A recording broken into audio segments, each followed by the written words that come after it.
नमस्कार, welcome to my channel. मैं हूं मनीषा। दोस्तों, आज की वीडियो बहुत ही महत्वपूर्ण होने वाली है। आज हम बात करेंगे भगवान शिव भोलेनाथ की पूजा के बारे में। भगवान शिव की पूजा हमें कैसे करनी चाहिए, शिव पूजा करते समय हमें किन किन बातों का ध्यान रखना चाहिए और भी बहुत सारी सूक्ष्म जानकारियां जो कि महाशिवरात्रि पर या फिर आप कभी भी शिव भगवान की पूजा करें तो ये वीडियो आपके लिए काफी हेल्पफुल होने वाली है। तो चलिए वीडियो की शुरुआत करते हैं। दोस्तों, यदि आप हमारे चैनल पर पहली बार आए हैं तो चैनल को सब्सक्राइब जरूर कर लें। सब्सक्राइब करने के लिए बेल आइकन को प्रेस करें जिससे हमारी वीडियो की नोटिफिकेशन आपको सबसे पहले प्राप्त होगी।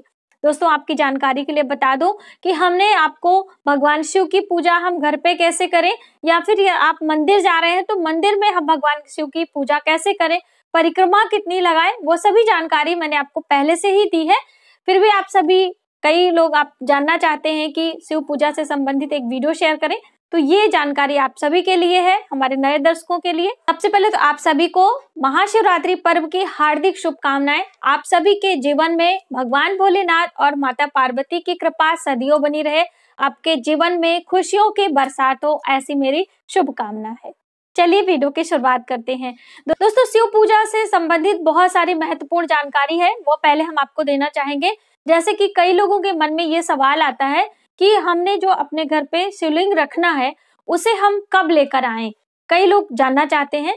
तो आप शिवलिंग सोमवार के दिन या फिर प्रदोष में ला सकते हैं, लेकिन जैसे कि अभी महाशिवरात्रि का पर्व आ रहा है मार्च में, तो आप उस दिन भी ला सकते हैं या आप पहले से ला के रखे रहें, उस दिन भगवान भोलेनाथ की पहली बार आप पूजा करें।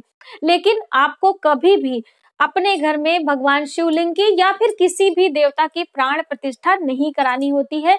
ये महत्वपूर्ण जानकारी है। बहुत सारे लोग भाव में, प्रेम में अपने घर में ही भगवान की प्राण प्रतिष्ठा करवाने लगते हैं।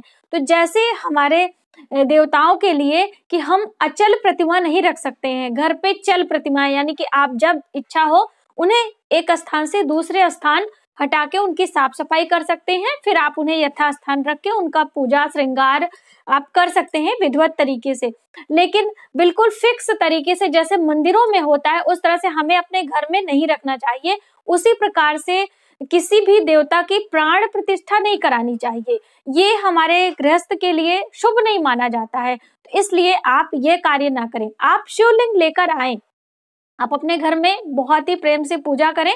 आप भगवान भोलेनाथ को एक आसन दें और उस पे आप उनका जब भी चाहें जलाभिषेक कर सकते हैं, पंचामृत से अभिषेक कर सकते हैं। जैसे कि भगवान शिव को अभिषेक बहुत ही प्रिय है, तो आप ये सभी कार्य करें, लेकिन उनका प्राण प्रतिष्ठा बिल्कुल भी ना करें, ये हमारे हित में नहीं होता है। तो ये बहुत ही अहम जानकारी थी, इसलिए मैंने सोचा पहले ही आपको बता दूं। दूसरी बात कि जैसे बहुत सारे लोग बाहर रहते हैं, उन्हें अभी शिवलिंग की प्राप्ति नहीं हो रही है, उनके पास अभी नहीं है और उनकी बड़ी हार्दिक इच्छा है कि वह शिवलिंग की पूजा इस महाशिवरात्रि के पर्व पर करना चाहते हैं, या फिर आप जो हर महीने शिवरात्रि का पर्व आता है उस पे भी आप कर सकते हैं। तो कैसे करें? तो आप ऐसे में पार्थिव शिवलिंग बना सकते हैं, ये भी बहुत ही शुभ होता है। तो आपके घर में मिट्टी हो, आप उसे ले लें और अच्छे से उसे छान लें और उससे बहुत अच्छा आप अपने हिसाब से शिवलिंग बना सकते हैं, छोटा या बड़ा जैसे भी आप चाहें उस तरह से बनाएं। और उसके बाद उनका पंचोपचार विधि से, षोडोपचार विधि से पूजन करें। उसके बाद फिर उनका जलाभिषेक करते हैं। किसी भी चीजों से आप कर सकते हैं, जैसे कि रुद्राभिषेक किन किन चीजों से किया जाता है वह सभी जानकारी मैंने आपको दी है। लेकिन यदि आप दुग्ध से, यानी कि दूध से, कच्चे दूध से अभिषेक करते हैं तो आपको धन की प्राप्ति होती है, वैभव की प्राप्ति होती है, आपके जीवन में माता लक्ष्मी की कृपा बनी रहती है, सभी खुशियां आपको प्राप्त होती हैं। तो इसीलिए कच्चे दूध का अभिषेक बहुत ही शुभ माना गया है। और वहीं पर यदि आप गन्ने के रस से अभिषेक करते हैं भगवान शिव भोलेनाथ का, तो आपको धन की प्राप्ति होती है, माँ लक्ष्मी की अपार कृपा मिलती है, दोनों ही चीजों से आपको धन मिलता है। इसलिए आप यह करें। अगर आपके घर में किसी भी प्रकार की कोई बीमारी है, कोई भी आप इससे निजात पाने के लिए भगवान शिव का अभिषेक करना चाहते हैं, तो आप जल से अभिषेक करें। गंगा जल ले लें और उससे अभिषेक करना प्रारंभ कर दें। देखें आपकी जो मानसिक स्थिति होती है बहुत अच्छी हो जाएगी, आपके घर से बीमारियां भी दूर हो जाएंगी। जल का अभिषेक भी अपने आप में बहुत ही शुभकारी होता है, तो ये भी आप कार्य करें। दूसरा दोस्तों, भगवान शिव के पूजा में आपको बहुत ज्यादा परेशान होने की जरूरत नहीं है। भगवान शिव की पूजा यदि महाशिवरात्रि को कर रहे हैं तो कुछ एक विशेष चीजें आप व्यवस्थित कर लें, उसके बाद पूजा एक साथ बैठे। और पूजा करते समय आपको बार बार उठना नहीं चाहिए। किसी भी भगवान की पूजा आप कर रहे हो तो सभी चीजें बिल्कुल व्यवस्थित कर लें और उसके बाद आप पूजन करें।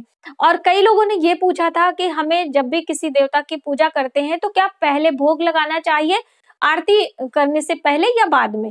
तो आपको किसी भी देवता की पूजा कर रहे हैं तो पहले उन्हें हम सूक्ष्म तरीके से इस तरह से स्नान कराते हैं, फिर वस्त्र पहनाते हैं, फूल चढ़ाते हैं और फिर उन्हें भोग लगाते हैं, उनका श्रृंगार करते हैं, जो भी आपके पास सामग्री हो। उसके बाद विधिवत तरीके से पूजन यानी कि उनके मंत्रों का उच्चारण करते हैं, उनका चालीसा, उनका पाठ या फिर आप 108 बारी नाम लेना चाहते हैं, वो सभी चीजें करते हैं। उसके बाद फिर यदि हवन करना है तो हवन करते हैं, उसके बाद फिर हम आरती करते हैं। ये पूजा का पूरा एक एक करके प्रोसीजर होता है। तो इस तरह से आप करें। यदि आप घर में कर रहे हैं तो भी आप पहले भोग लगाएं, उसके बाद आरती करें। आरती सबसे लास्ट में की जाती है और आरती करने के बाद आपको क्षमा प्रार्थना जरूर करना चाहिए, क्योंकि देखिए हम मनुष्य हैं और इतनी विधिवत तरीके से हम भगवान का अर्चना पूजा नहीं कर पाते। जो हमारे पास सूक्ष्म ज्ञान होता है उसी से हम भगवान को प्रसन्न करने की प्रयास करते रहते हैं। तो इसलिए आपको पूजा के समापन के बाद आपको प्रार्थना जरूर करना चाहिए और कुछ दान दक्षिणा आप अवश्य दें, क्योंकि देखिए कोई भी पूजा पाठ जब हम विधिवत तरीके से करते हैं तो किसी पुरोहित के संरक्षण में यदि हम करें तो उसका अधिक लाभ मिलता है। जैसे कि घर की अपेक्षा यदि आप मंदिर में पूजा पाठ करते हैं तो उसका अधिक लाभ मिलता है। उसी प्रकार से यदि हम किसी पंडित पुरोहित के मुखारबिंद से हम वो मंत्र उच्चारण कर सुनते हैं या पाठ सुनते हैं तो उसका अनंत गुना लाभ मिलता है। अगर अभी आपके पास पंडित पुरोहित नहीं है सुविधा, आप ऐसे स्थान में हैं या आपको नहीं मिल पा रहे हैं, तो आप स्वयं करें, लेकिन जो पंडित का दक्षिणा होता है वह आप जरूर निकालें। उनके लिए जो भी दान दक्षिणा है आप उसे निकालें और फिर जब आपको अवसर प्राप्त हो आप जाके मंदिर में दान कर सकते हैं। किसी भी मंदिर में, जैसे शिव पूजा कर रहे हैं तो शिव भगवान का कोई मंदिर हो तो वहां पे जाके आप दान कर सकते हैं। ये जरूर ध्यान रखें। और दोस्तों, जैसे कि कई लोगों ने जानना चाहा था कि महाशिवरात्रि की पूजा हम दिन में करें या फिर रात्रि में करें। तो जैसे कि मैंने आपको शिव पूजा में बताया है, लेकिन मान लीजिए आपने वो नहीं देखी वीडियो। शिव की पूजा ही एक ऐसी पूजा है जो कि आप आठों प्रहर कर सकते हैं। भगवान शिव का जो शिवालय होता है वो कभी भी उनका पट बंद नहीं होता है। तो आप आठों प्रहर की पूजा विधि होती है, इसीलिए एक एक चीज करके, जैसे कि महाशिवरात्रि में जो मंदिर होते हैं वहां पे एक एक चीज का एक एक प्रहर पे अभिषेक किया जाता है और इस तरह से पूरी रात्रि भगवान शिव का पूजन कर सकते हैं।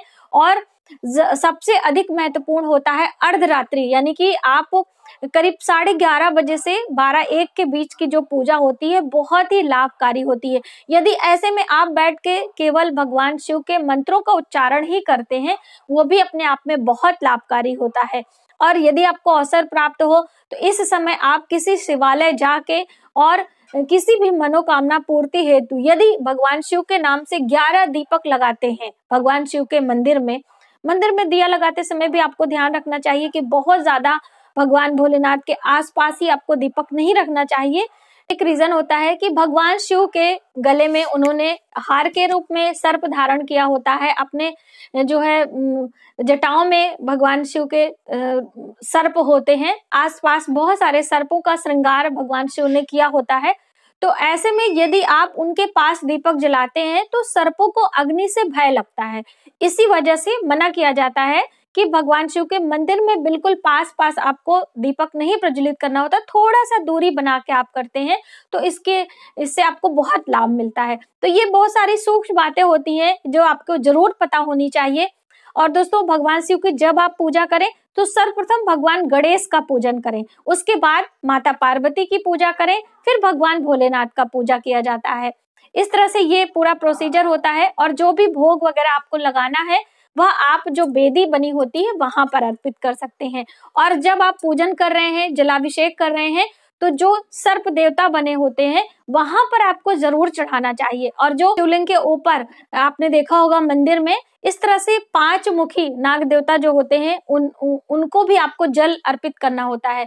उन्हें जल अर्पित करने से, उन्हें दुग्ध अर्पित करने से आपके बर्थ चार्ट पे यदि राहु का दोष है तो वो भी समाप्त हो जाता है। तो इस तरह से बहुत सारी छोटी छोटी बातें हैं जो कि आपको पूजा करते समय ध्यान रखनी चाहिए और अपने परिवार के अन्य सदस्यों को भी आपको बताना चाहिए, जिससे उन्हें ये सभी जानकारी प्राप्त हो।